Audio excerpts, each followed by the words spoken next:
8 a.m. having arrived, I'm going to call the Tax Committee to order, and we do have a quorum. And so before we start, there are minutes here. If anyone would care to move the March 7th, 2019 minutes. Representative Lesligard moves approval of the March 7th, 2019 minutes. Any comments, discussion on those? If not, I'm going to call for the vote on the March 7th, 2019 minutes. All those in favor say aye. Aye. Those opposed say nay.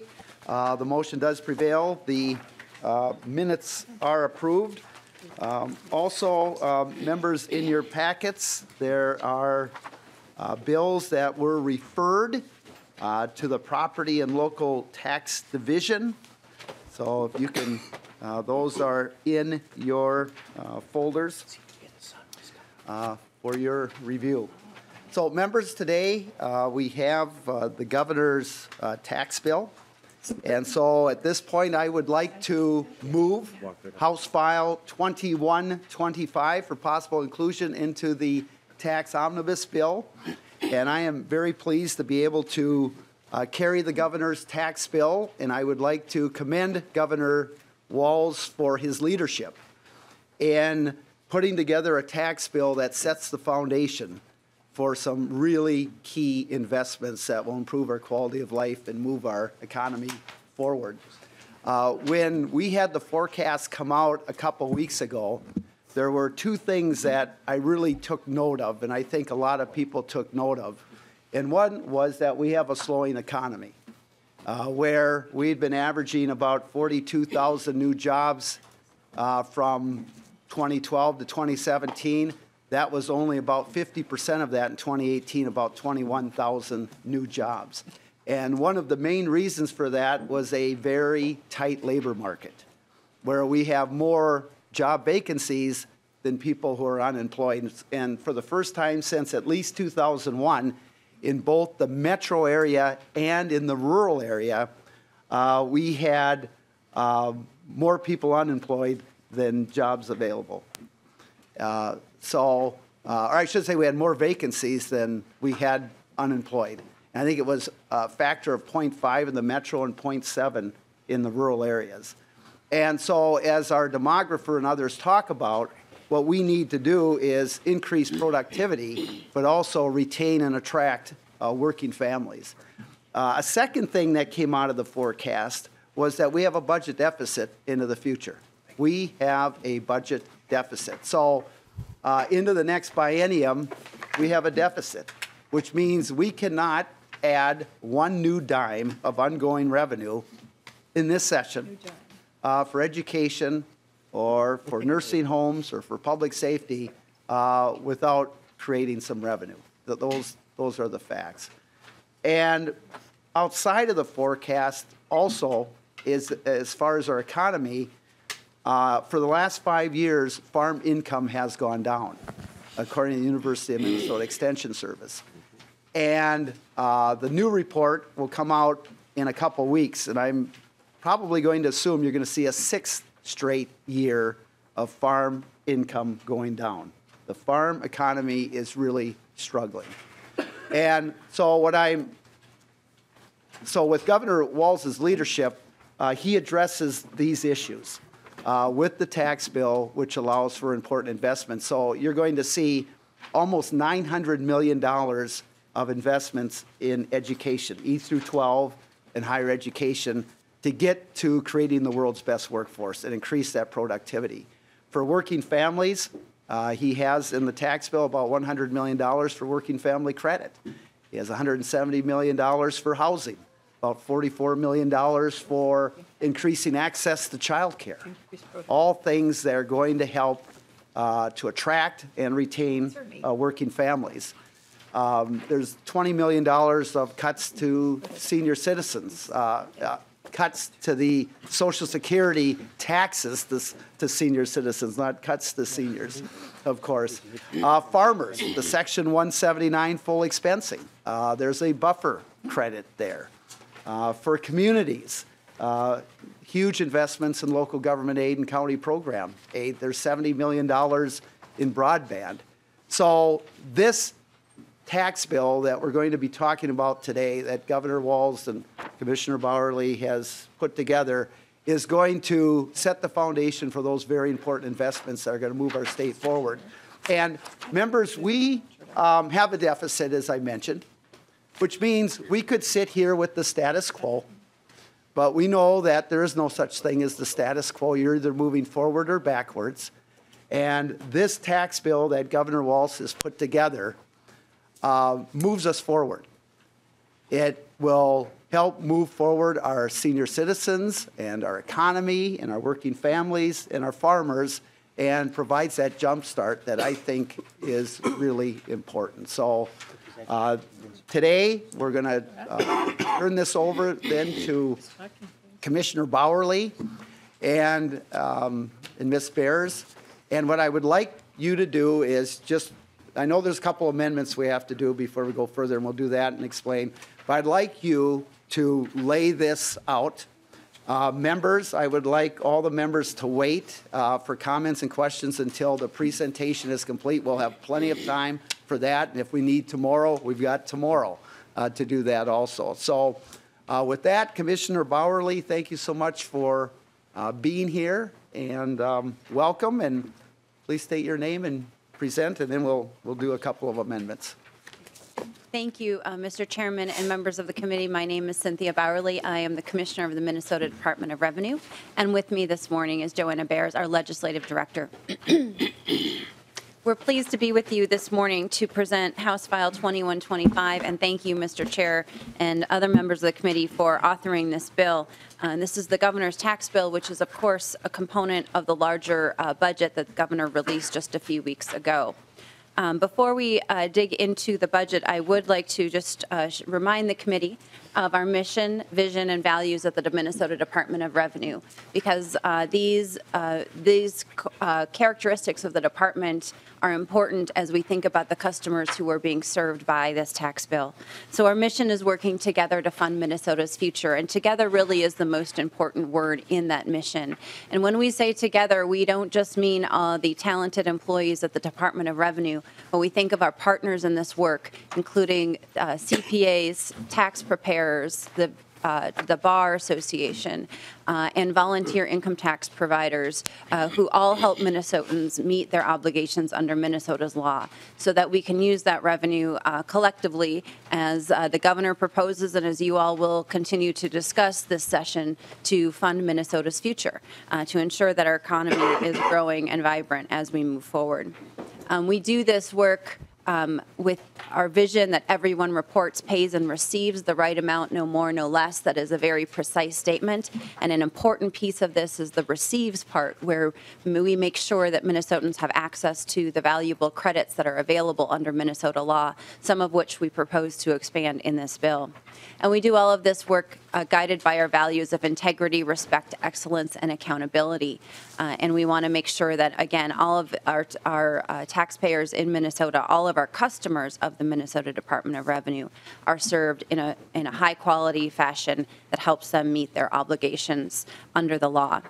And we do administer a number of different taxes at the Department of Revenue, some of which are very well known, individual income tax, for example, but we also administer mineral taxes and a dry cleaner fee.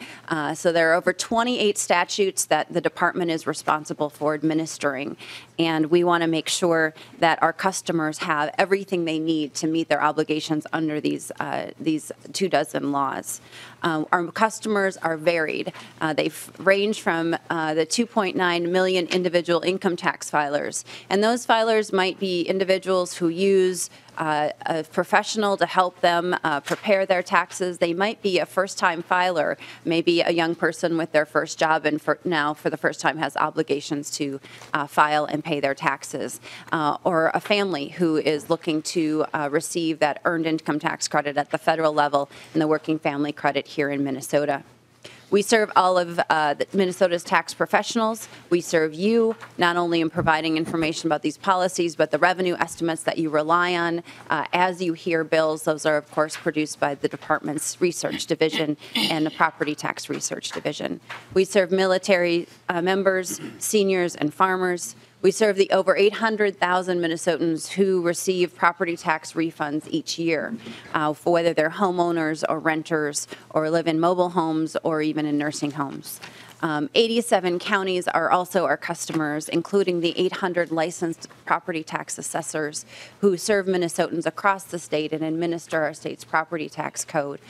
The Board of Assessors is housed at the Minnesota Department of Revenue and helps ensure the licensure and training of all of those property tax assessors who have such an important job and an important role in all of our lives as they establish the valuations for our property. Over 400,000 businesses are active in our tax system. They are registered in our electronic file and pay system, and over 160,000 businesses remit tax. For these business customers, we know that it is important to make sure that we are engaging with them in a way that makes sense for them. And so we use technology to make sure that they can go ahead and access their account with us at any time of the day or night. It is a secure system with two-factor identification, so it's just like accessing your bank account where you have to verify your identity when you do that to make sure that it's secure. We work hard when we're doing our audit work to use technology to minimize the time that we are spending in any individual business, and it can do that work, again, at whatever time is most convenient for that business. We want to take a moment to talk about the 2018 filing season. The filing season opened on January 28th of 2019. You're not late yet, but I want you to know that over 1 million Minnesotans have filed their income tax returns, and we've sent out over 600,000 refunds. As you know, this year our code is disconnected from the federal code, and so we worked over the summer and fall to make sure that our forms and systems would be updated for this year's filing season, and we have successfully done that. We work closely with vendors throughout the interim, and then during filing season, if we see any issues, we work with them closely to get any issues corrected for customers as quickly as possible.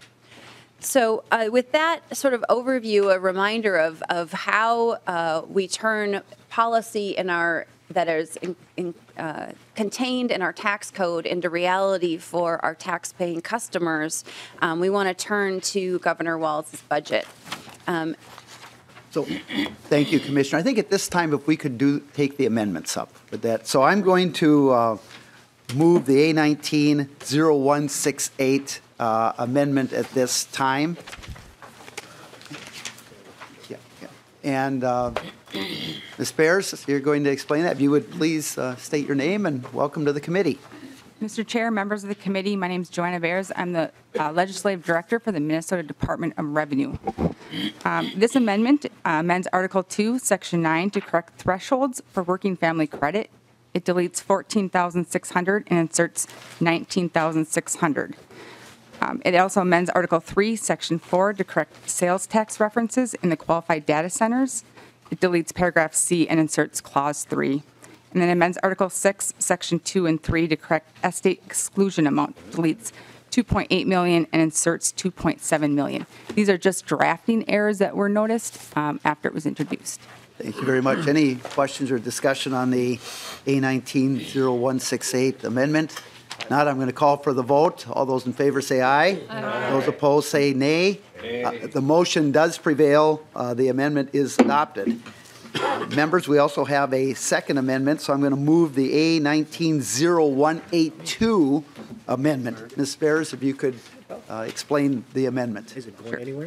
This amendment is also to correct some drafting errors. It amends Article 1 with effective dates for provisions dealing with repatriated foreign income. It deletes 2016 and inserts 2015. It amends Article 1, Section 31 to correct standard deduction amount. Deletes 13,000, inserts 13,300. And it amends Article 1, Section 31 to correct indexing base amount. Deletes 2018, inserts 2019, deletes 2017, and inserts 2018. It also deletes rounded and inserts down. And then it amends Article 1, Section 37 to correct reference to Internal Revenue Code selection by deleting 29E3 and inserts 529E3. And then deletes 2016 and inserts 2015. Thank you very much. Any comments, questions? on that? If not, I'm going to call for the vote on A 19-0182 amendment. All those in favor say aye. Aye. Those opposed say nay. Motion does prevail. The amendment is adopted. All right. Thank you very much. Commissioner.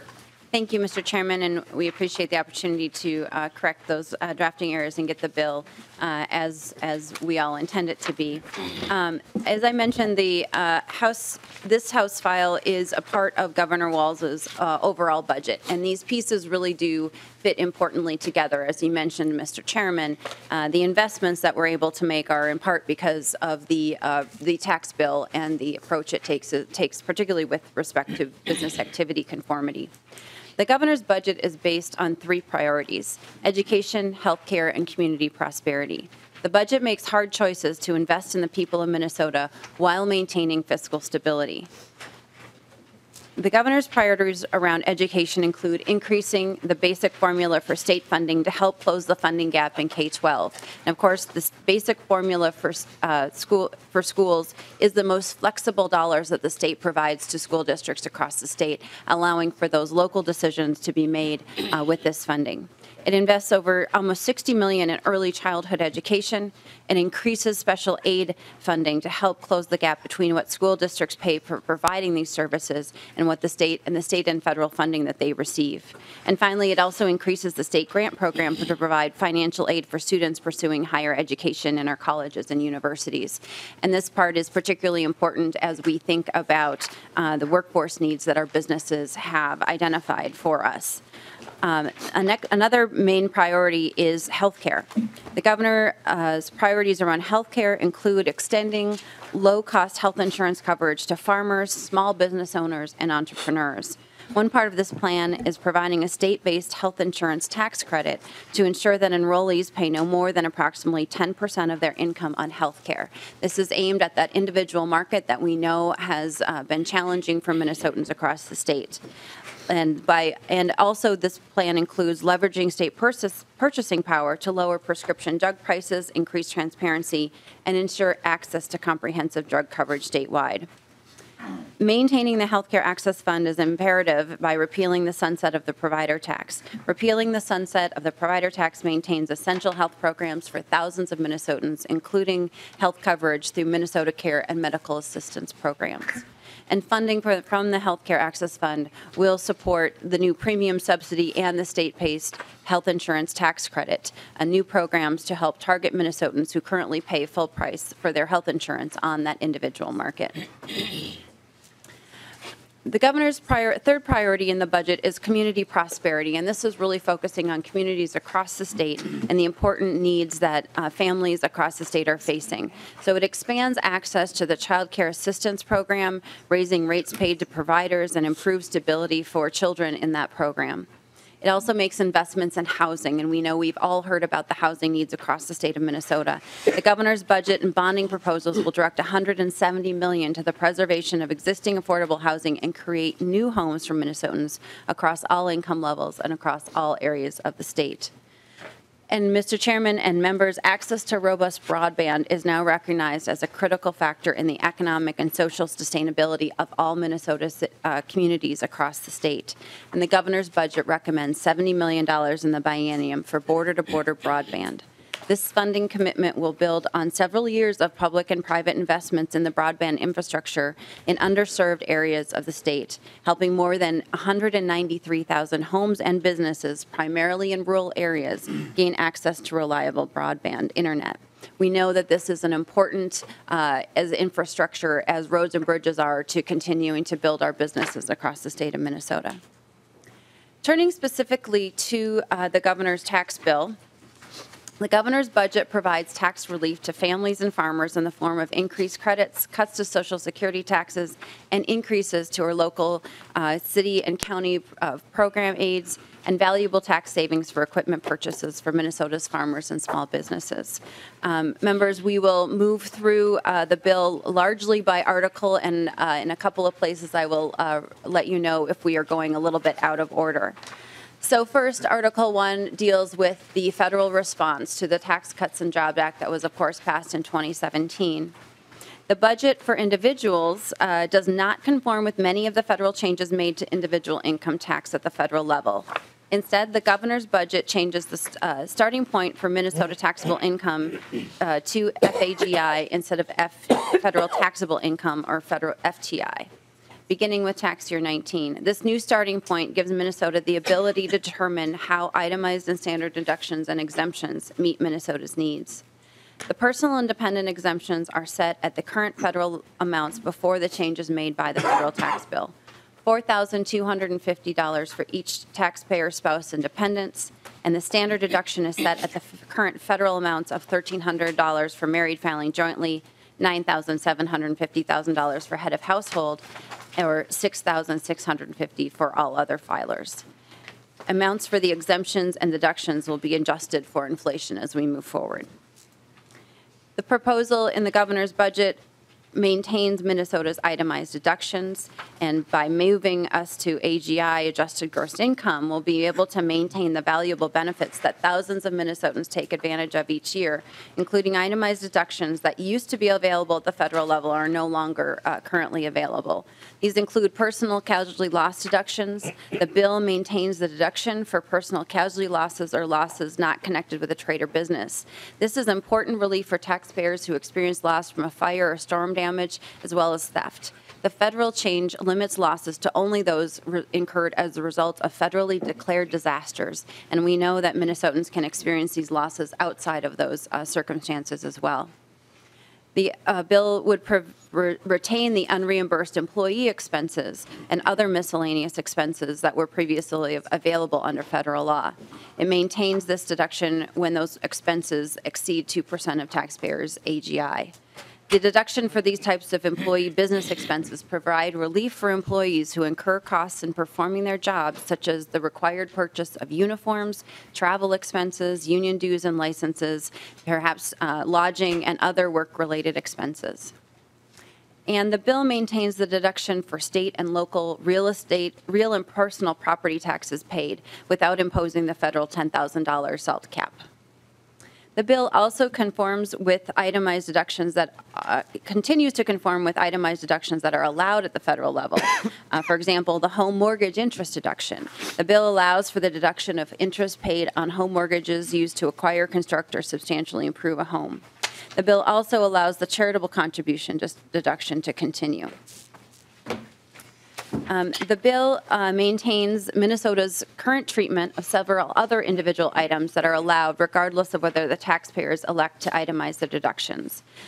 It provides charitable contributions for non-itemizers, allows a subtraction for moving expenses that are paid or incurred in connection with a new job, and it maintains our current treatment of the 529 plans that are available under law.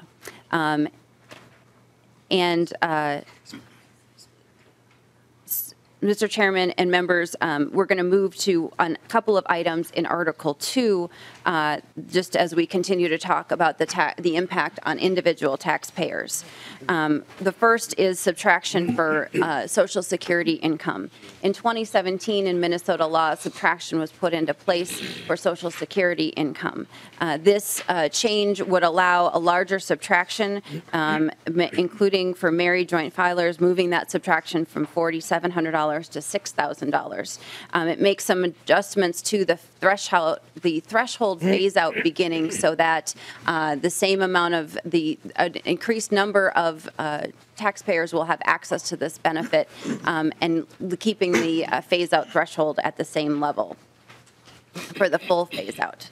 You can see on your handout and on the screen the other levels for other types of filers. The proposal is intended to ensure that over 200,000 returns would receive additional tax relief in 2019. No taxpayers will have a tax increase as a result of these changes. And when this is put in place, nearly 56% of Minnesotan seniors would pay no tax on their Social Security benefits under the proposal. Another change that is housed in Article 2 but relates to the individual income tax filers is the working family credit. This is an important credit in Minnesota. It's the corollary to the federal EITC and is an important anti-poverty tool that has been proven to be successful across the state and around the country. The working family credit has two changes proposed in this bill. It provides over $100 million in tax relief for these working families. The first expands the credit for families with 3 or more children. Under current law, having more than 2 children doesn't give you access to any larger amount of the credit. And of course, we all know that having additional children does create additional expenses. So this will allow for an additional increase to those families with 3 or more children. Again, it benefits over almost 45,000 households, including 2,400 new households who will have access to this credit, providing those households with an average reduction of over $200. The second change to the working family credit is an increase for all families who are receiving the credit, including those newly eligible under this 3 or more proposal, with $100 for individuals and head of households and $200 for those married filing jointly. This increase will help offset the impact of the governor's infrastructure investments through the gas tax changes that are proposed and will be carried in the transportation package. These are important investments in our families across the state of Minnesota, and I believe the committee has heard quite a bit about the working family credit already, but as you know, it is about 12% of Minnesotans across the state, and it is higher certainly in some parts of particularly greater Minnesota. But this is an important tool, and we know that Minnesota families will use this money to help pay for child care expenses, putting food on their tables, making sure that their children are well taken care of in Minnesota. The next slide shows you the impact of the change of the additional credit for families with 3 or more children. So the green line is current law, and the blue line shows you the impact of the additional credit for those families. In addition, these same families will see the additional increase of $100 for all households, or $200 for married filing threshold. Married filing jointly. This proposal for 3 or more children will increase the threshold starting at about $19,000, and the credit rate will be about 12%. And the phase-out starts at about $27,000, as you can see, and continues to grow and extends that threshold. So those with incomes of about $50,000 will be able to receive this credit.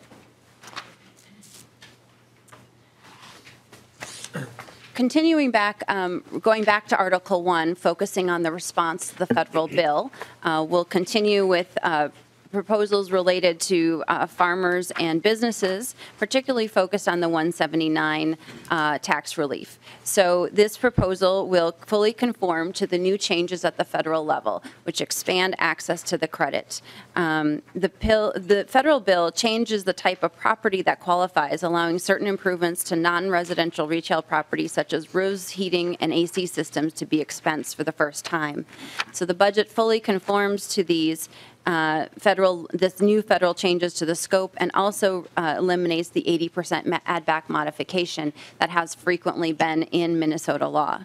The conformity allows businesses to expense up to $1 million of qualifying machinery, equipment, and computer software purchases in the first year that property is placed in service, and increases the phase-out threshold to $2.5 million. So this is a significant expansion at the federal level, and the governor's proposes to conform to these changes. The bill also conforms with bonus depreciation deductions to the scope of the new changes at the federal level, while maintaining the Minnesota 80% add-back modification. So the bonus depreciation for equipment, computer software, and certain improvements to non-residential retail property allow an immediate deduction rather than depreciation over time. The federal bill increased the deduction to 100% of the value of the asset, and expands the definition of qualifying property to include certain film, television, and productions and used property for the first time for bonus depreciation. Both of these deductions provide important acceleration of deductions for business, plants, equipment, and other assets placed into service. The deductions can stimulate business investment by reducing the cost of capital and increasing cash flow. By conforming to federal limits, Minnesota also would simplify filing and, importantly, record keeping for these assets over time. In addition, the bill also proposes to repeal the corporate AMT. Minnesota's corporate alternative minimum tax is repealed beginning with tax year 2018. Unused alternative minimum tax credits from prior years can continue to be carried forward for up to 3 years. So Minnesota businesses who operated with the alternative minimum tax in prior years will still be able to use that tax credit going forward. Turning to Minnesota's response to the federal tax bill for businesses, the proposal provides simpler filing and long-term record keeping for businesses by conforming to the federal law for domestic business and foreign income. The federal bill made changes to limit or repeal business deductions and inclusions. For example, it limits net interest deduction to 30% of income for businesses with gross receipts in excess of $25 million. Any disallowed amount of this deduction is allowed as an NOL for carry forward. This base expansion does not apply to businesses with gross receipts under $25 million. Another change provides that it limits business losses in excess of $500,000 for married filing jointly.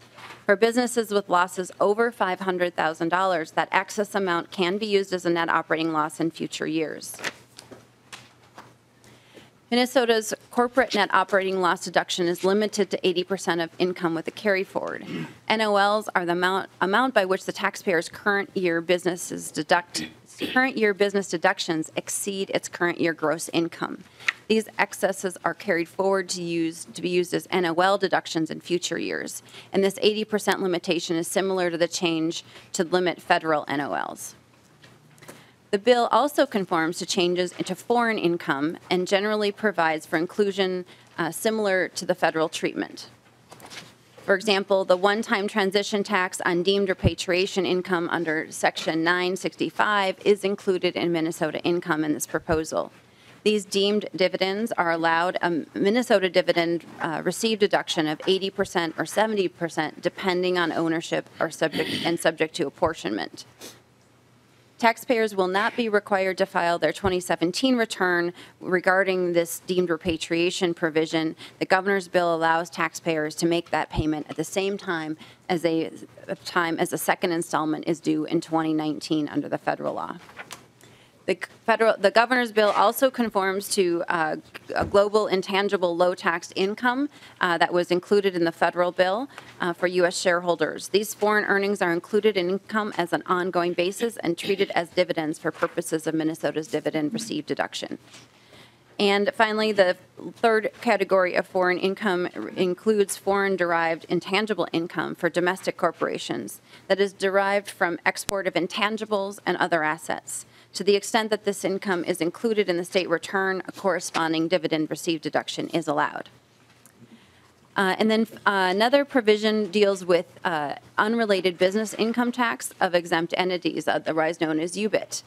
This will require organizations with more than one unrelated trade or business to report income and loss from a business separately from other businesses. So, for example, if a nonprofit has other additional business components, they will no longer be allowed to merge those two businesses together, but will separately report those.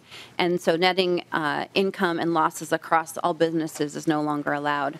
The governor's bill, however, does not conform with the federal change to require organizations to include in unrelated business income the amount of certain fringe benefit expenses such as transportation and parking benefits for employees. These amounts can still be excluded from Minnesota for Minnesota purposes. The bill also includes retroactive conformity to a couple of extender provisions that we have seen in the past. As you may recall, the federal provisions are extended through tax year 17. Those include things like tuition deduction, mortgage debt forgiveness, which we know doesn't affect a significant number of taxpayers, but when a taxpayer has this situation, it is certainly a significant tax event for them. And this will help taxpayers who have homes that are foreclosed upon, with the bank forgiving a portion of the mortgage debt that the taxpayer owes by excluding that from gross income. Mortgage insurance premiums will allow taxpayers with income below certain thresholds to deduct the cost of premiums on mortgage insurance purchased in connection with the taxpayer's acquisition of a principal residence. It includes a number of depreciation items that were extended through 2017, generally providing the accelerated depreciation through shorter recovery periods. These provisions provide about $20 million in tax relief for Minnesotans. We would also note for the committee that we are watching closely action in Congress because the Senate Finance Committee is considering extenders for tax year 2018. And so if that moves through Congress and becomes law, we will, of course, discuss with the committee whether adding those extenders for tax year 18 would also be an important change to the bill that is moving through this body. Moving back to Article 2, to finish up Article 2, we have this provision also includes changes to the Angel tax credit, reinstates that credit and provides $10 million for 2 years. The Angel tax credit provides incentive for investors or investment funds to put money into early stage companies focused on high technology and new proprietary technology. The program has issued over $100 million in credit to investors to spur economic growth. The credit is extended again for 2 years. The bill also makes a few policy changes recommended by our colleagues who co-administer this program at DEED to increase credit utilization, particularly to targeted businesses, including businesses owned by people of color and women and businesses located across greater Minnesota. The changes include adjusting the minimum employee compensation requirement and lowering the minimum investment threshold from $10,000 to $7,500 to increase the pool of investors in these targeted businesses. Mr. Chairman and members, we will now move on to Article 3 of the bill, which is the sales and use tax article. As you all, I hope, know and remember from our communication with you this summer, the Supreme Court's decision in Wayfair versus South Dakota expanded the jurisdiction of states to be able to impose its sales tax collection requirements on remote sellers. The Supreme Court's decision caused 2 existing Minnesota laws to become effective, our original sales law and a marketplace provision that was put into effect in 2017.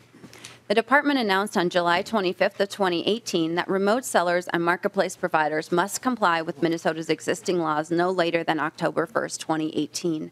We set that date after consultation with many of our business customers around the need to have a little bit of time to get their systems up and running, and also with feedback from many other companies in Minnesota who wanted to ensure parity with those remote sellers as quickly as possible. So October 1st allowed us for a traditional 90-day notice period, but also importantly made these changes effective for the holiday sales season of 2018.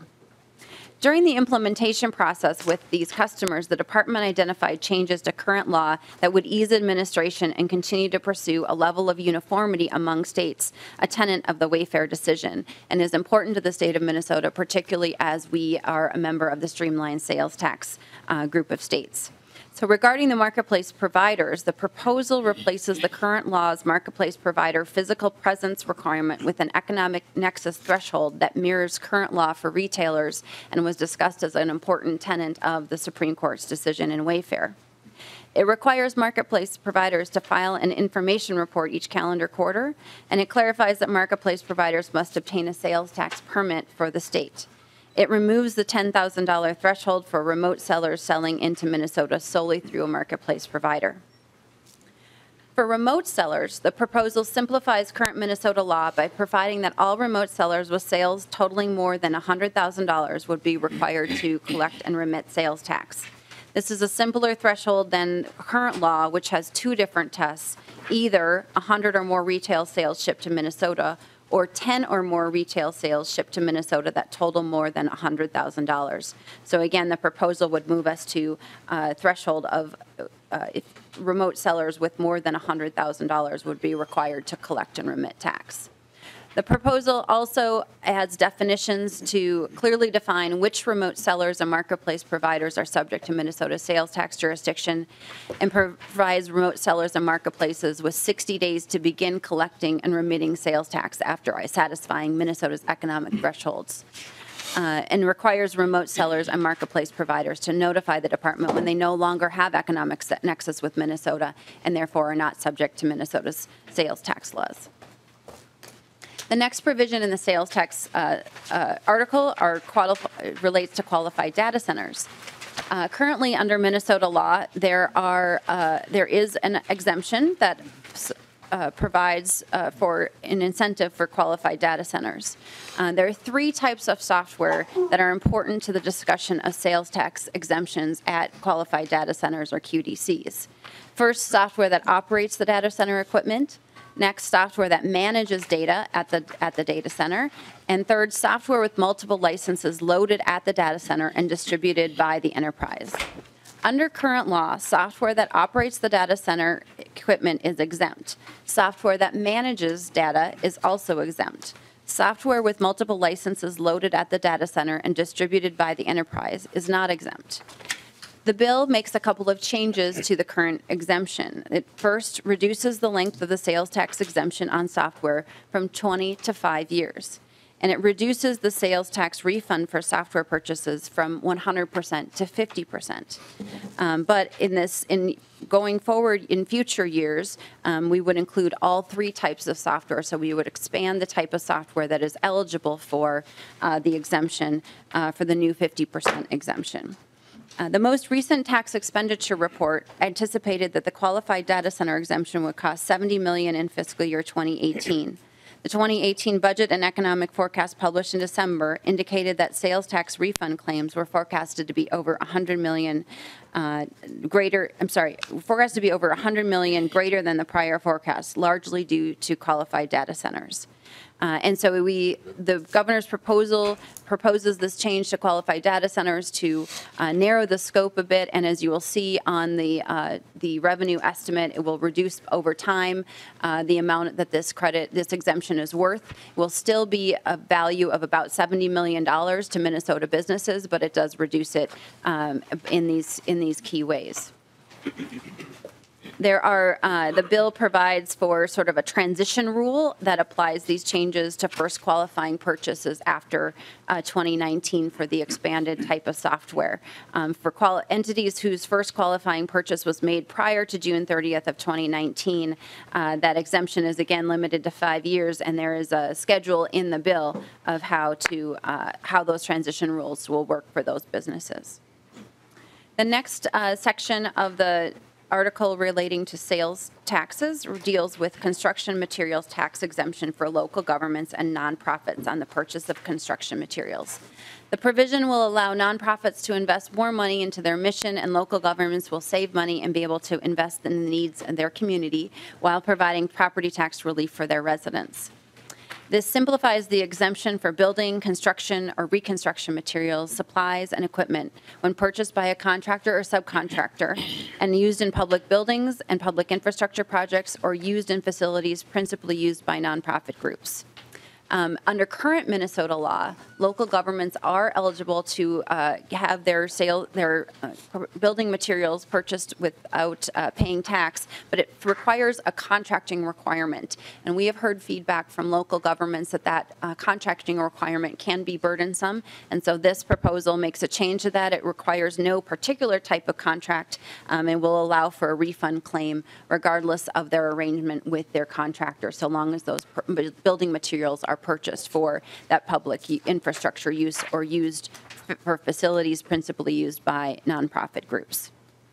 Mr. Chairman and members, I'm now going to turn it over to Ms. Bears to talk about the property tax division article. Ms. Bears. Thank you, Mr. Chair. Property tax changes are found in Article 4 of the bill.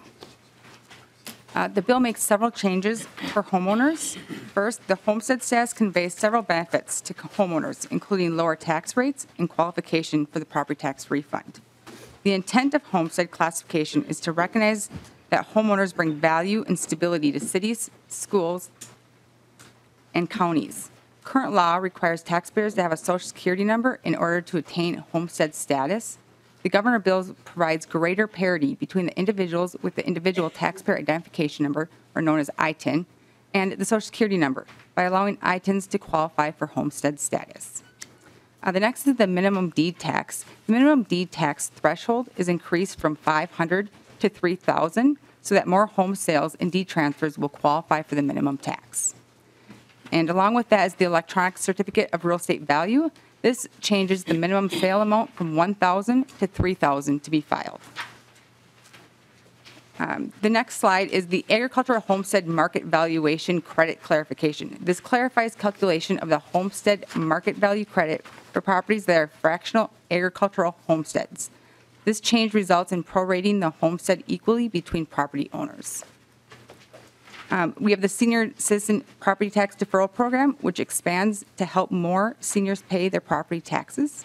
This change expands eligibility to allow participants who own or occupy their home for 5 years to qualify, instead of the current requirement to occupy or own their home for 15 years. The tax bill also extends the application date to better serve seniors. By moving the deadline from July 1st to November 1st, more seniors may have access to the program at the point in time where they realize they need the deferral. Slide 8 is the Riparian buffer credit, and the budget creates a tax credit against property tax to compensate costs of converting land to comply with riparian buffer requirements and ongoing maintenance of buffers. Riparian buffers, or water quality equivalents, were required to many public waters and drainage systems in the 2015 legislature. Landowners can claim an annual property tax credit of $50 per acre of eligible Class 2A land maintained as a riparian buffer or an alternative riparian water quality practice. The credit is first available for taxes payable in 2020, and more than 300,000 acres are estimated to qualify for the credit. This program would be administered in partnership with the Board of Soil and Water Resources, county assessors, and local soil and water conservation districts. Money is appropriated to Bowser in FY20 in order to provide payments to the soil and water conservation districts. Increase to local government aid and county program aid are found in Article 5 of the bill. Historic increase in investments in local government aid and county program aid by $30 million per year, returning them to the 2002 and the 2000s levels. And the investment will help local governments pay for vital needs such as local roads, public safety, while keeping the property taxes low. I'll turn this back to Cynthia now. Commissioner. Thank you, Mr. Chairman and members of the committee. We'll move on to Article 6 of the bill. Article 6 focuses on ensuring that we have the revenue stability moving forward in our state's budget. Our state has been doing well financially. We have restored our credit rating, but all of this is because we have had a history of ensuring that we have budget stability. And as we look to the future forecasts, as Mr. Chairman, you noted, the future forecasts have indicated some compression in our labor market, which also results in our slowing economy. I would also note that the forecast identified some risks, including that we are just further from the last recession or slowdown than we are to probably the next. And so we want to make sure that we have a budget that has the long-term stability that we need in Minnesota. The first change related to this is to reinstate the general levy inflator, beginning with taxes payable in 2020. Restoring the levy inflator allows the state general levy to keep pace with increased costs of public services and fund schools, healthcare programs, infrastructure, and other Minnesota priorities. The proposal would treat the state general levy like other tax levies paid by homeowners, which of course are reset by their local governments. And historically, those local government, those changes to other property tax levies have historically been made at a higher percentage than the inflator that is applied to this levy. The second change is the estate tax subtraction, and this proposal would eliminate would freeze the estate tax exclusion at $2.7 million, which is this year's current exclusion. Of course, small farms and small businesses would still have access to the full $5 million exemption. Freezing the estate tax exemption at its current level will reduce the regressivity of Minnesota's tax code and promote an equal playing field for all taxpayers. And finally, restoring the inflator on cigarettes and tobacco, and then restoring the premium cigar tax is the third element of this proposal. Governor Walz's proposal restores the inflator and the maximum tax on premium cigars to help keep pace with inflation to discourage children from smoking and help adult smokers quit. Restoring the inflator and tax on premium cigars raises the cost of cigarettes and tobacco products over time in real dollars, making these items less affordable for our youth who are more price sensitive. And then, Mr. Chair and members of the committee, one issue that we want to make sure that we discuss with this committee is about how do we administer tax year 18 for Minnesota's or customers across Minnesota. As we considered how to move forward with a new bill, we relied on the information that we gathered from our partners in this work, the CPAs, the tax bar, and other tax professionals throughout the interim as we built this year's filing system. We also took a look at the data about our customers and their choices that they make in filing their taxes. We know that some provisions have impact on more than one tax year for taxpayers. We know that we need to ensure that we help taxpayers get to the right starting point for things like asset basis and asset depreciation. Based on that information, the governor's tax bill balances the fact that the 2018 filing season is well underway with the need to align Minnesota's tax items with federal tax items so that filers do not experience complicated returns in future years. So, Mr. Chairman, I'd like to explain the approach that the bill takes, and then I would ask that I could have Mr. Jeremy Iden, an attorney in our department, to explain the technical provision that is found in the bill. Thank you very much. Mr. Iden. So I'll go ahead. So first, with respect to, I like to think about this with respect to the particular set of customers we're dealing with, because of course different customers have very different tax situations. So first, starting with corporate filers, our data tells us that about 60% of corporate filers already use the extended filing date, which is in November of this year. And our conversations with tax professionals indicate that that percentage will likely be much higher this year as they continue to wait for some guidance from the IRS about the federal changes and perhaps wait to see what this session will bring for any tax changes in Minnesota. Accordingly, the bill proposes to conform to the corporate income provisions of the Tax Cut and Jobs Act, the federal level, for tax year 2018. If this were to become law, the department would work over the summer to prepare updated forms and a filing system for use with corporate filers in the fall. And so those corporate filers would be able to file accurately on the extended filing date with the new system. Similarly, the foreign income provisions are conformed for tax year 2018. The majority of this type of income is estimated to be reported on corporate returns. If taxpayers had inclusions of deferred foreign income in 2016 or 2017, the amount would be due on the 2018 return.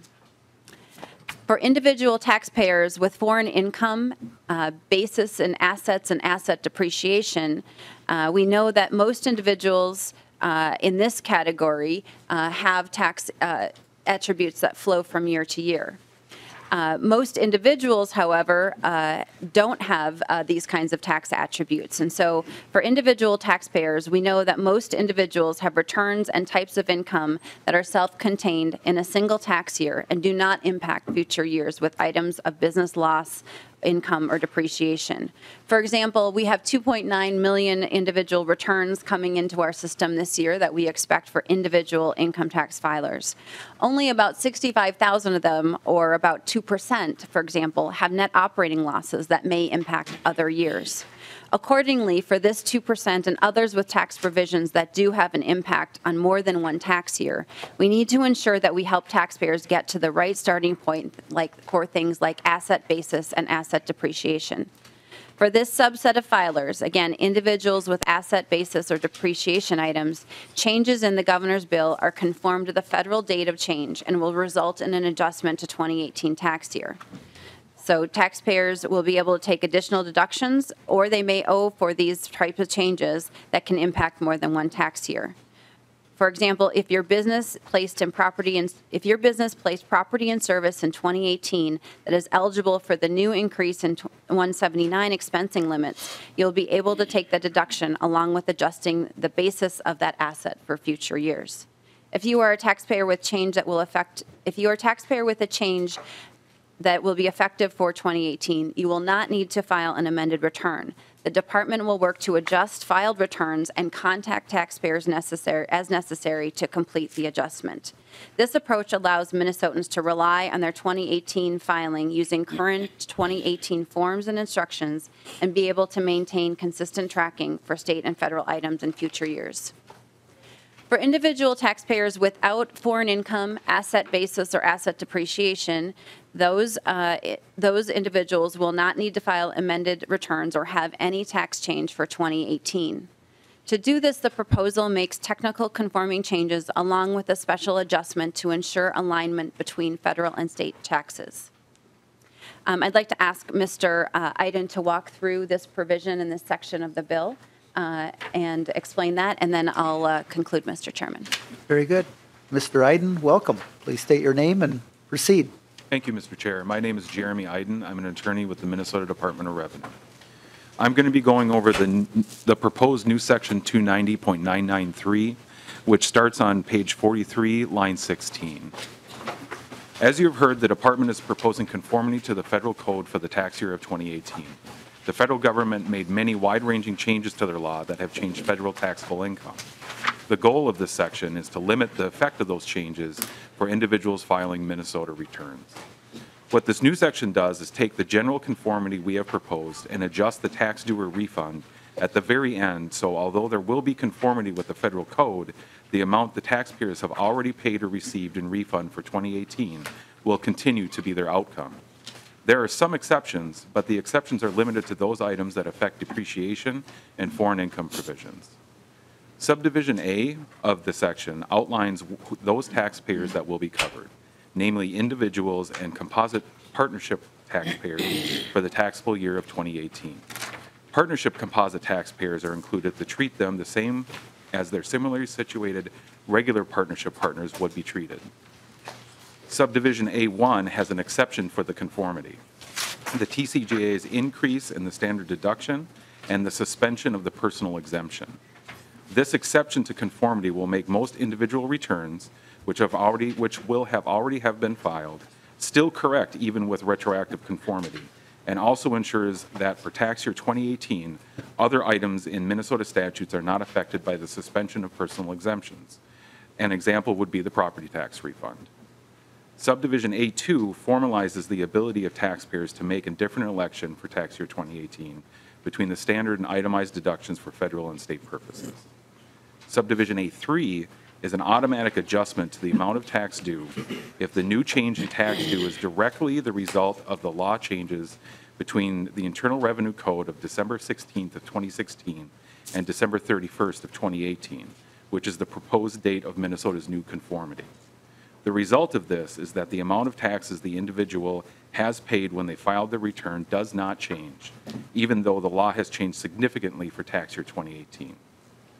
Lastly, Subdivision B has a list of changes done at the federal level, which would allow the change of the amount of Minnesota tax liability of 2018.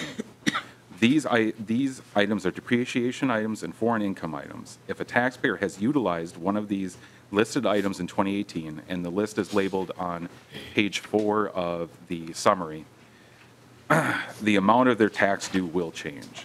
Examples of these items that may change the taxpayer's tax liability are 179 expensing, the limit to real property for like-kind exchanges, and the bonus depreciation expansion. Thank you. Thank you. Thank you. Commissioner Bowerly. Thank you, Mr. Chairman and members. As Mr. Iden indicated, the proposal includes this technical conforming change along with this special adjustment to ensure that Minnesotans can rely on the taxes that they are filing right now and will file through April 15th. And to accomplish this, the proposal updates Minnesota's net income to match federal taxable federal taxable income in tax year 2018 and simultaneously creates this limited special adjustment that will result in no additional tax refund or liability for nearly all Minnesotans. In contrast, for those Minnesotans who have either corporate income, we are proposing full retroactive conformity to 2018, and for other business activity income that particularly related to foreign income or depreciation items, this proposes retroactive conformity to 18 as well. We built this proposal with, like I said, the input and the assistance of a number of from the information we gathered throughout the summer. We have met with CPAs and gathered they provided valuable insight, and we look forward to continuing to work with the tax professionals who care deeply about how we administer tax year 18. I also want to thank Mr. Williams and Mr. Klayman for discussing this proposal with us, and we look forward to working with the committee and anyone interested in how to make sure that we make tax year 2018 as simple as possible for Minnesota taxpayers. So, Mr. Chairman, I want to thank you and the committee for time to talk about the governor's budget. The tax bill is a key component of the budget that will ensure that we can make the needed investments across healthcare, education, and communities to ensure prosperity for all Minnesotans. We'd be happy to answer any questions. Commissioner, thank you for your presentation. And so at this time, members, questions, comments? Chair Davids. Well, thank you, Chair Marquart. This question is for the Commissioner. We realize that the median income in Minnesota is about $70,000. So you have a couple, let's say, living in Plymouth with 2 kids, driving to work in St. Paul. The question would be, will the governor's budget including the gas tax and the sick tax, increase or decrease their taxes? We know it's a massive increase. But for that couple in Plymouth, median income, what does this bill do for them? Commissioner Bowerly. Mr. Chairman and Representative Davids, that couple in Plymouth and their children will be the beneficiaries of a strong education system. Their commute to St. Paul will be benefited by roads and bridges that are safe and efficient for them to travel on, and they will be benefiting from all of the other investments that this bill makes, including in their local governments and their county governments with local government and CPA.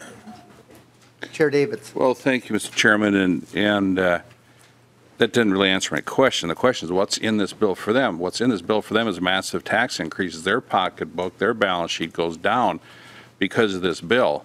Let's say we have a medium income couple that has no kids going to school. I know it's a village and it takes a village and all that. I get that.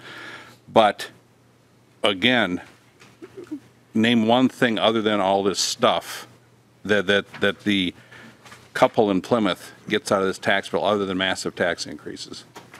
Commissioner Bowerly. Mr. Chair and Representative Davids, so that couple in Plymouth will be the beneficiaries of lower property taxes because their county and their local government will be receiving additional local government and county program aid, which will help reduce their property taxes. Well, Davids. Mr. Chairman, that couple in Plymouth doesn't get any LGA.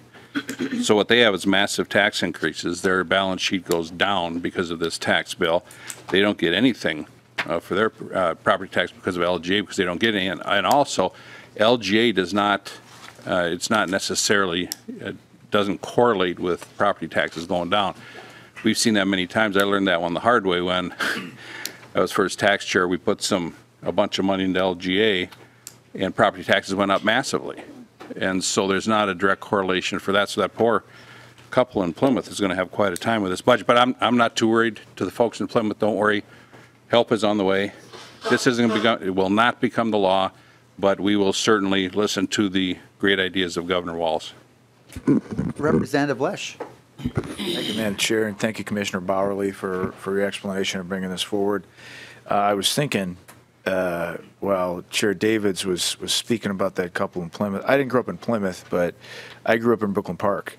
And I remember from the time that I was 3 years old until the time that I graduated from high school, my dad worked at Toro in Bloomington. Now, I remember, I thought that was crazy, drive to Bloomington to go to your job every morning and come back. And at the time, it was 25 minutes you could get from Brooklyn Park to Bloomington, right there at Toro off of Lindale and just south of 494 there. I don't know what the cross street is. And I remember that was a long time, but he was still able to make it back to play catch with us, to have dinner. There is no way you can make that drive today in the morning or at night in 25 minutes. Not a chance. You're looking at maybe hour 15, maybe more with rush hour traffic with the increase in cars. So I think that fixing of our roads and bridges and reducing that traffic burden does a lot for families in Plymouth. It allows them to play catch with their kids out in the yard before dinner or help them with homework.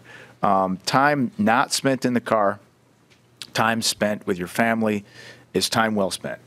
That's just one example, and that I think extends to, extension of the provider tax too. Now, I've stated in this committee before that I'm generally adverse to regressive taxes. I am. That'll always be the case. That's the proposal on the table now.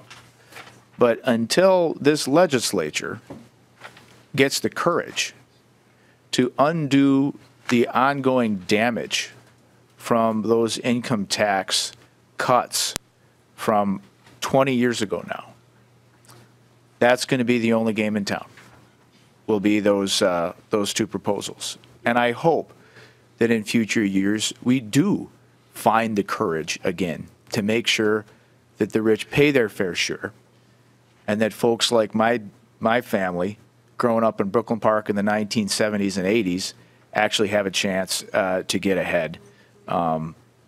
But we can't do that with an ongoing system. That said, I think that the proposal we see before us is the best one we got going, and I appreciate Governor Wallace and you putting it forward. Thank you. Commissioner Bowerly? Thank you, Representative Lesh. And if I could, Mr. Chairman and Representative Davids, I want to make sure I understood your scenario. If the couple in Plymouth is driving to their jobs in St. Paul, there's nothing in this bill that would provide a tax increase for them. For wage earners, we are going to be maintaining Minnesota's tax system for individuals, for those standard deduction, the personal exemptions, which provide valuable benefits to Minnesota families.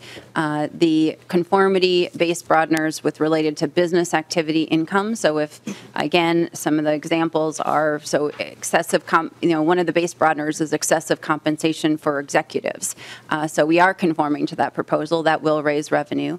And those are related largely to corporate income or business activity income. So I just wanted to clarify my response to Representative Davids, make sure I understood your example of the couple from Plymouth. Chair Davids. Well, thank you. The couple in Plymouth does get hit pretty hard in this budget with tax increases because the Department of Revenue said the business tax is a tax on consumer and laborers, and that's increased here. So my couple in Plymouth does get hit pretty hard here with tax increases. And, well, yeah, I'll leave it at that. Commissioner Bowerly. Thank you, Mr. Chair, and Representative Marquart. I'm sorry. I had a flashback to last year. Chair Marquart, and I'm just going to say, if I might, Chair Marquart and Chair Davids, that might help me just keep it straight.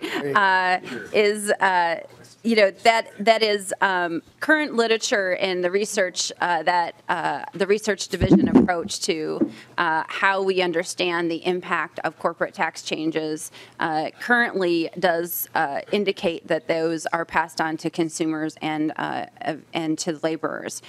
There is research being done right now, and I would expect in a few years we have more research available to really understand current corporate behavior, which has clearly changed over time. The tax changes that were made at the federal level did not result in the wage increases that we anticipated. Even the forecast has made some adjustments to account for that. Instead, those corporations, bought back stock, which increased their corporate income, but did not make significant changes to consumer products or to their wages. So, Mr. Chair Marquart and Chair Davids, you are correct that is the current understanding of corporate tax behavior, although I will note that there is significant research underway, and then when that literature has matured, we will make sure we bring it to this body as well. Representative McDonald.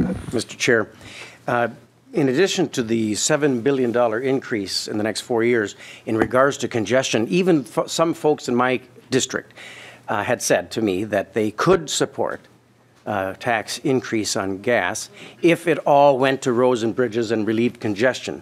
Now, we did the analysis, and it does hardly any of that at all, and that's the shame. I will never support a 20-cent gas tax. Do you know, out of the 20-cent gas tax that Governor Wells is proposing, only 10 cents of that goes towards roads and bridges, and only 3 cents of that goes to relieve congestion.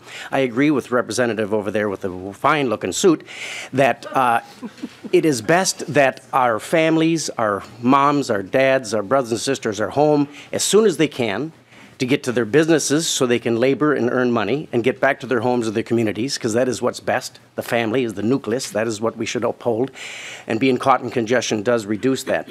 So 3 cents of this 20 cents goes to congestion. Minnesota, and those in the room, I hope you're listening, call the governor and tell him that you reject that.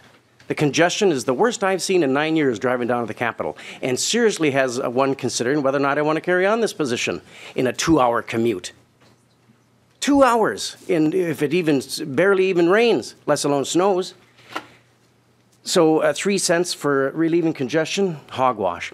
The Republicans had a great bill a couple of years ago that funded the biggest increase in transportation funding in the history of the state of Minnesota. And does it fix everything? No. No amount of money will. But it does fix and maintain our roads and bridges that we trust our loved ones to travel. That does that. But the Governor Wells's gas tax does not. And for that, I reject that. And it's a shame it's just a shame is what it is. Not to mention $7 billion increase in taxes on families and businesses. It's a shame. There are some good things that he does. I agree. Commissioner Bowerly, thank you for sharing that.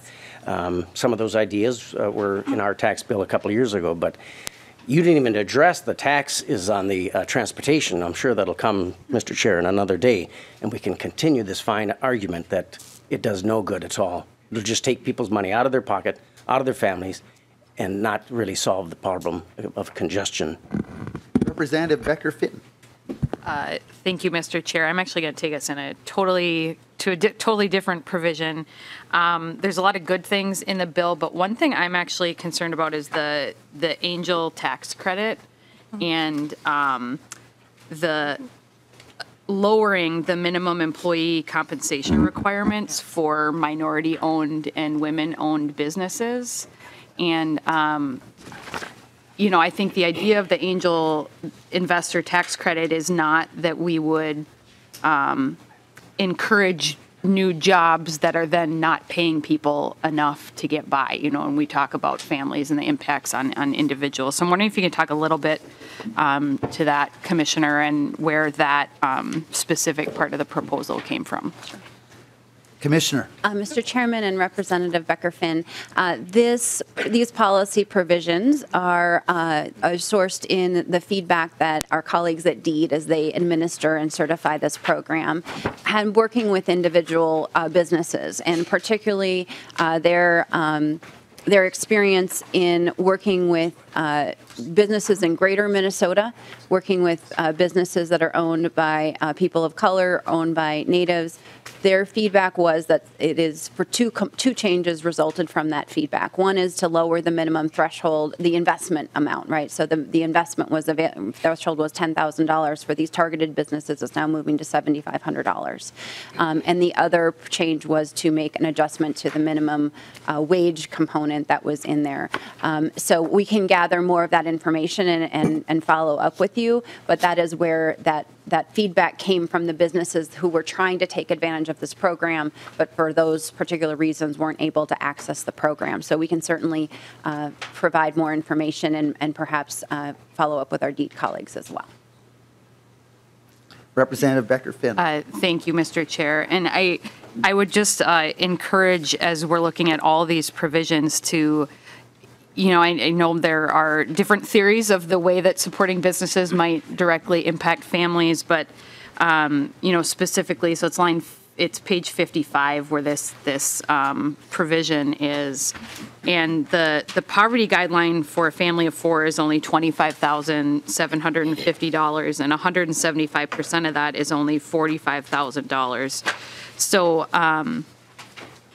if the business isn't able to support its employees well, then maybe they don't need to get a tax credit for it if it isn't, if we're just perpetuating their employees remaining in poverty. I don't know that is actually moving us in the direction that we want to go, as much as they might want to take advantage of of the tax credit for the business's benefit. So just and if the feedback is about greater Minnesota, then I don't know why we're lowering the wages for minority and women-owned businesses too, because those may as well, maybe in Minneapolis or St. Paul or places where there's no real reason we need to do that. So happy to talk further, once you're able to get that information. Thank you. Chair Davids. Thank you, Mr. Chair. And to the gentleman in probably the coolest suit I've ever seen. He just left? I didn't mention his name. Yes, and you notice I've gone to the corollary, of course, the names, and I went to if a city was mentioned, but I have not extended that to a tire. So that's why I did not call out Representative Lesh. I haven't promoted. Mr. Chairman, to Representative Lesh. Okay. Drive time between Brooklyn Park and Toro and Bloomington right now is 29 minutes, just for the record. Very good. Representative Lesligard. Thank you, Mr. Chair, and thank you, Commissioner Bowerly, and thank you to the governor for bringing forward all these different provisions. And my favorite, to be honest with you, is local government aid. Coming from greater Minnesota and coming from small cities, I fully understand the importance of this and how it helps. And it's not just to keep the taxes down, although that's a big part of it. It really helps small communities that doesn't have the resources to be able to provide the necessary services to their citizens. And these are core services. So I can't thank you enough. And I know that we have around this table here, we have a lot of individuals that understand the importance of local government aid and what it means to this state. So thank you. Representative Loeffler. Well, thank you, Mr. Chair, and back to the Plymouth family. One of the things that I think we have to worry about is the full support for those families. And when we took hundreds of millions of dollars out of the general fund to fund transportation and roads, which was the past approach, we ended up with large class sizes in our schools. We ended up with some of the highest tuition rates in the nation. Which would force that family, if their kids are not yet in college, to have to figure out how to save even more. We ended up with huge waiting lists for many public services, including child care and other programs that many families rely on. And we ended up with infrastructure that quite honestly puts people at risk. And I happen to have a lot of bridges in my district, and I have 3 times had bridges closed for long periods of time because they have been unsafe to drive across. And that is a huge problem for connecting communities, getting people to their jobs, creates tremendous bottlenecks. But thankfully, we closed those because I also served in this body when the 35W bridge went down. And we can't ever afford that, and I'd rather have those bridges closed. But we need to maintain them. And already I'm getting complaints about the potholes that have already emerged with the tough winter that we've had now. And I don't think Minnesotans want us to continue to let the potholes sit there for the next year or two. And the modest increase in the gas tax with the increased investments that it will enable in the general fund, in education, in other areas, and everyone benefits by county program aid. Everyone lives in a county. And that is going to allow those kinds of services that are going to help them, maybe they have an elderly parent who needs assistance from the county. Maybe they've been exposed to an infectious disease and public health is going to step up to make sure that an outbreak doesn't close down their elementary school that their children are at. Because of those kind of services, we're investing in this budget. I think that family in Plymouth is going to get a pretty good deal going, not only now, but going into the future in terms of improved education for their children. Commissioner Bowerly here for 10 more minutes today. So if you have a question and if it spills into more for comments, that's fine, but I want to make sure if there's questions for Commissioner Bowerly that we get to that before she has to go. So, Chair Davis. Well, thank you, Mr. Chairman, and I would ask Commissioner Bowerly and Representative Loeffler, first of all, Representative Loeffler, what we did was we actually put money into transportation to fix roads and bridges, and we gave the largest increases to K-12 education ever. So I'm not sure what somebody's referring to, that because we funded transportation that we didn't fund education. That's not correct. But to Representative, Commissioner Bowerly, and then to Representative Loeffler, is this budget a tax increase on the middle-class families? Yes or no? Commissioner Bowerly. Mr. Chair and Chair Davids, this bill does not increase taxes, income taxes on middle-class families. There will be increases that help us pay for investments in roads and bridges with the gas tax, and we will continue to pay for essential health care services only if we extend the provider tax. So, Mr. Chairman, yes, some taxes are increased. There are not individual income tax increases on middle-class families. Well, thank you, Mr. Chairman. I didn't ask if there's income tax increases. I asked if there is tax increases on middle-class families, and I think we all know the answer is yes. Thank you, Mr. Chairman. Well, Commissioner Barlow, remember this tax bill does not have the gas tax. This tax bill doesn't have the gas tax or anything on the provider tax in this bill. Representative Loeffler. Well, just since I think for the record, as I recall, it was about a 2% increase that the schools got, which wasn't even inflation, and the original House proposal was 1%. So I'd say, and the budget that's before us from Governor Walz is a 3% and 2% increase in K through 12 education. So I think there's, education has always been a value, but when it doesn't even get an inflationary increase, I think that we're not really stepping up for our kids. Representative Slasinski. Thank you, Mr. Chair. Just from the LGA money, Representative Listegard mentioned that.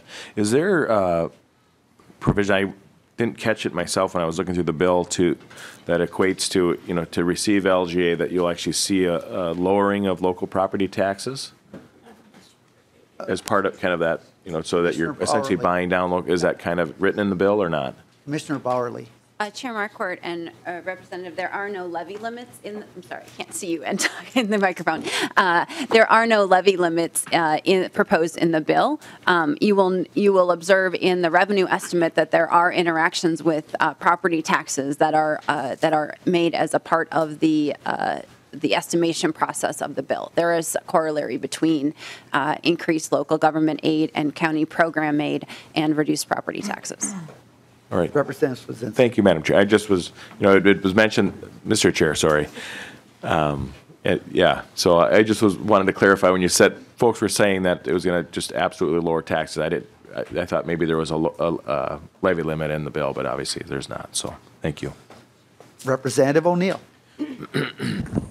Thank you, Mr. Chair. Well, I have a few concerns of the bill. Not only is it incredibly regressive, but I also have a concern now. This is the first time I've been on the tax committee, so I'm not quite sure if I've noticed this before. I've been in the legislature 7 years, but on slide 26, it looks to me like we are now giving the homestead credit to non-citizens. Have we ever done that in the state of Minnesota before, where non-U.S. citizens will be getting now the homestead credit, homestead status? Commissioner Bowerly. Mr. Chairman and Representative, yes, there are, I'm guessing there are non-U.S. citizens who have Social Security numbers who have homestead credits right now. I believe, Mr. Chair, Representative O'Neill. if I understand correctly, the ITIN is for non-citizens who do not qualify for the Social Security number. And I'm just curious, because across the board in every committee that I'm on 6 different committees, there's been a movement afoot to give special conditions and kind of equality to people that aren't even U.S. citizens. And I'm just finding this very curious, because here it is again, where someone that's not a U.S. citizen is getting the homestead status and a tax credit. So I don't think that we've done that here in Minnesota before. Maybe there's been attempts, but I think that's new. Correct me if I'm wrong. Commissioner Bowerly. Mr. Chair and Representative O'Neill, so individuals with ITINs those are individual tax identification numbers that are issued by the IRS. So an individual who has an ITIN has requested that in order to be able to pay taxes to the federal government and to Minnesota.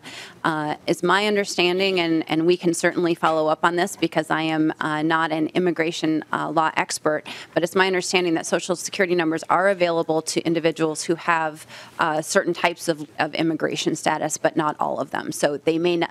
I don't know that you need to be a citizen to receive a Social Security number, and as opposed to having certain types. There are different delineations for certain types of immigration status. But I'd be happy to follow up with you on that. This proposal was before the body last year. I don't know about the other proposals that you're hearing in other committees, but this proposal has been in front of the committee in the most recent year. So we can certainly follow up with you on the difference between ITINs and Social Security numbers and the statuses that accompany those. Representative O'Neill. Well, Mr. Chair,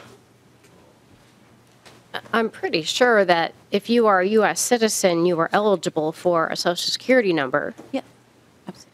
And an ITIN is for someone who does not qualify for a Social Security number, and thereby, 1 + 1 = 2. That means they're non-citizens. And so now we're giving non-citizens the homestead market value credit. So I just have concerns, because every single committee I sit on, it seems that we are giving non-citizens privileges that citizens have. And I see it again here, and I'm just very concerned.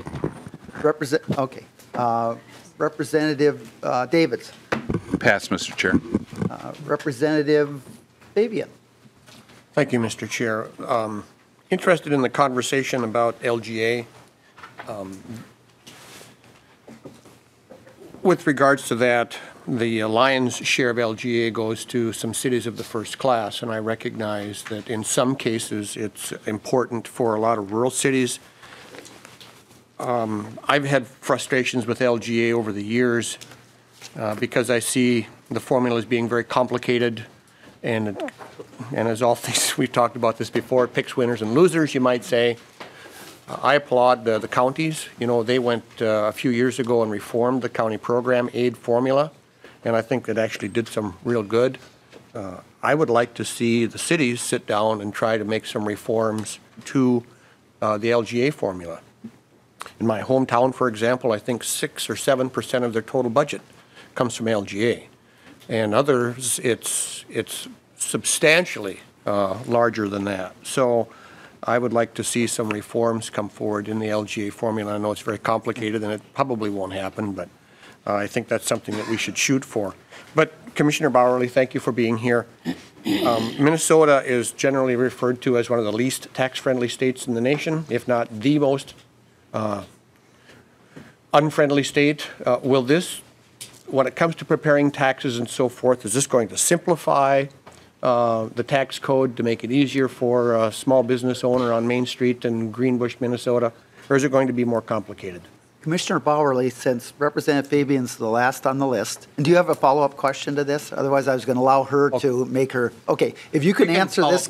Sure. Well, okay, very good. So if you could answer this question, also make your final comments all at once if you could, so. Thank you, Mr. Chairman and Representative Fabian. So when we conform to the federal law, particularly for business activity income, that will make it far simpler for businesses in Minnesota to be able to file their taxes because they will be, our tax code will again be aligned to the federal government's code.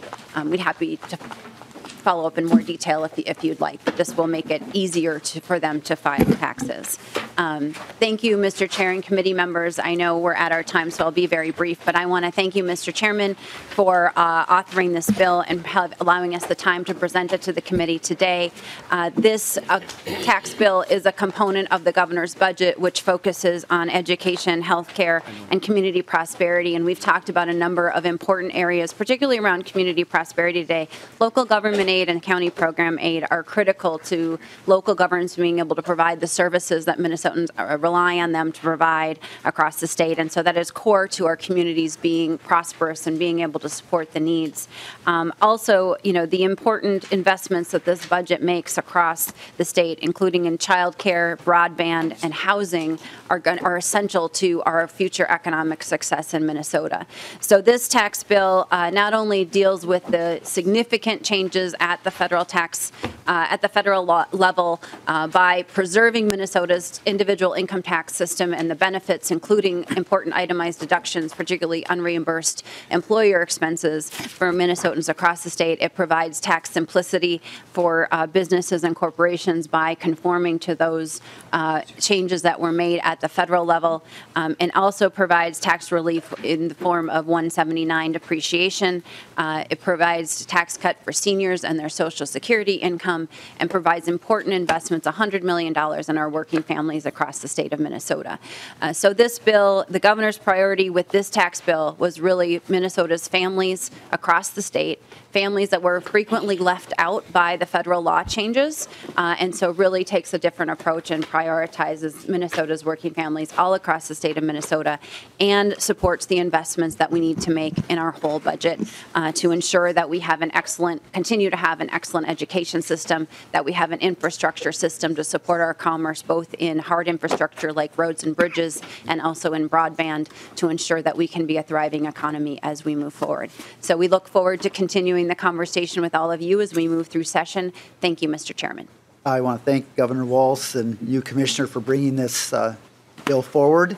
And I will renew my motion to lay over House File 2125 as amended. So, members, thank you. Commissioner, thank you. Tomorrow, testimony and further comments if need be, and into the next day also. So we are adjourned.